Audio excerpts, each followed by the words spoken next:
guys! Today I'm going to review Frankenstein Created Woman. Frankenstein. The name stands for fear. What is it for? To give life after death, my friend, that's what it's for.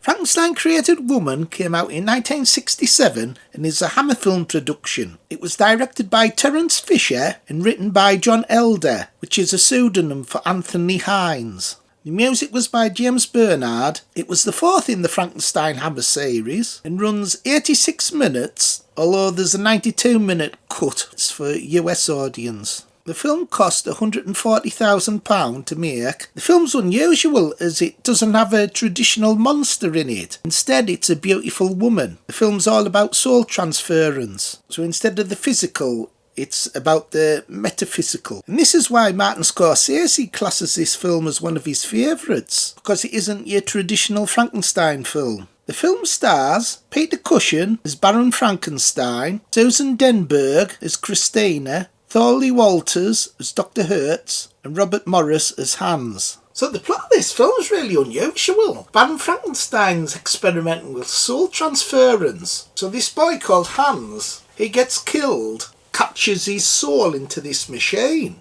And then his lover jumps off a bridge, a girl called Christina. Frankenstein gets her body, transfers Hans' soul into her body. So it's almost like she's got two souls. And she's disfigured. Frankenstein operates on her and cures the disfigurement. So it's a totally unusual film from the other ones. Instead of a monster, it's a beautiful woman. Hey, Phil, can you make me a woman? You wouldn't know what to do with her woman bones. Want a fucking bet? Hey,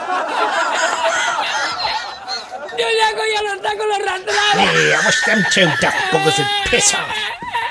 And she's after revenge on these three toughs who've been skitting her and framing her boyfriend for murder. Another good thing about this film's Terence Fisher's back. The previous film, The Evil of Frankenstein, it was Freddie Francis. And although he's a good director, Terence Fisher's always better when he's doing these Hammer Frankenstein films. He seems to get the most out of Peter Cushing. And apart from a severed head, this film's not all that gory. Although it does look beautiful on disc. It's a very colourful film. James Bernard scores great in this. It seems particularly better than usual. So this is Peter Cushing's Baron in his kind of like nice mode. There's almost like two different versions of Baron Frankenstein in these Hammer films. There's the nice version that's in The Evil of Frankenstein, and this one, Frankenstein Created Woman. Then there's the really evil version that's in films like The Curse of Frankenstein and Frankenstein Must Be Destroyed. It's totally weird, like two different personalities. And this film's got great characterisation. You see Hans as a small boy seeing his father getting guillotined, and then that's what happens to him later.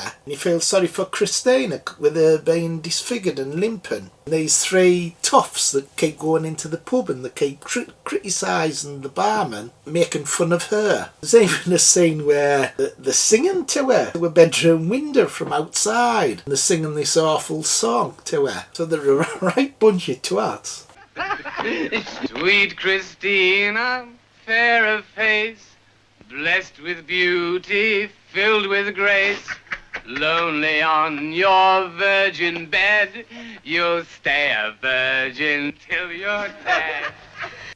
Them three bloody toughs were nasty buggers. You should have cut the bloody ballocks off first. Evil bastards. And the barman's a right twat as well, because he calls Hans because he's like poor, but when they three toughs come into his pub, he's running up the bloody arses. Yeah, I hate cowardly bastards like that bloody barman.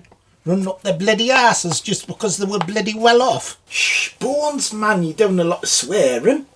Bones is on a roll today. It's like bloody folk at work, running up the bloody boss's arses. No fucking pride in themselves.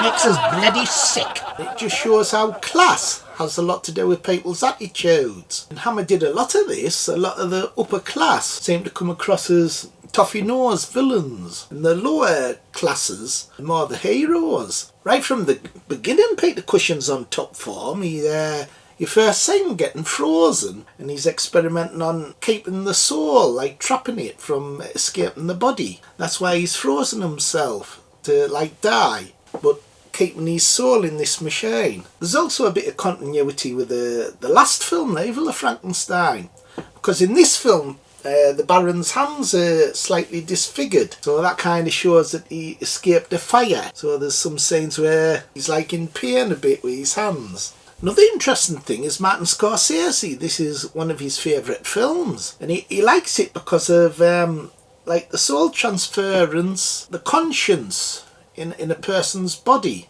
So there's a lot of stuff that you can read about the spirit, the conscience in a person's body, about how it leaves the body at death. So people like Tom Campbell and David Icke and lots of others, they study this. So it makes this film really fascinating about life after death. Does the soul leave the body? A lot of people believe that the soul leaves the body, goes back to where it came from, and then later it reincarnates into another body. So that's kind of like the most logical thing that happens to you after death. So this film's kind of like looking at these big topics about what happens to you after death. So it's not just about a monster killing people. There's something a bit more deeper in this film. One dies because the body dies, not the soul. Death is a physical thing, not spiritual. The body deteriorates, or is broken in some way, or just decays, but the soul remains alive. Now, if I can transfer the soul to my apparatus, repair the damaged body, and then return the soul, I have conquered death. And it has a downbeat ending as well. Christina throws herself off a bridge at the end, dies properly. And I love the final scene where Peter Cushing as the Baron, after she drops into the river, he like looks up a height for a brief second, sort of like looking at the heavens. Then he turns around and walks away. Forgive me. Christina!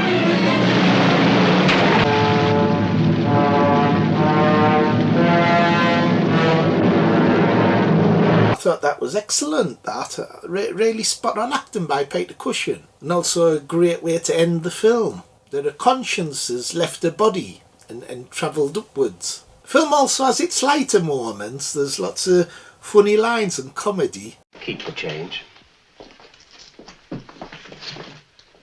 Gentlemen, look after that head.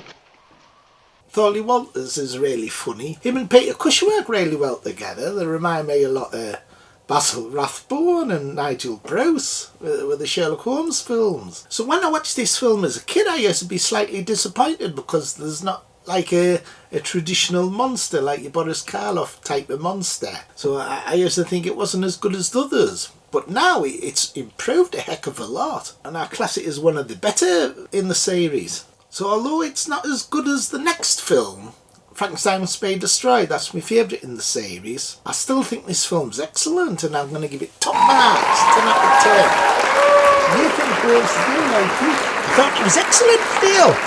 I'd shag that monster any day. So there's only 3 more Hammer Frankenstein films to review now. I'm doing the Frankenstein series in order. So the next one will be Frankenstein Must Be Destroyed, my favourite. Then there's a one called Horror Frankenstein, that has Ralph Bates in. That's more of a comedy. Then Peter Cushing's back for the final one, Frankenstein and the Monster from Hell. So that finishes the series on a high. So only 3 more to do, and then I'll rate them in order, like I'm going to do with the Dracula Hammer films. Anyway, I hope you enjoyed it. I'm going to be doing some Clint Eastwood films this month as well, so look out for that mini-series. But anyway, bye everyone, bye. So next time, like, subscribe and share. Bye.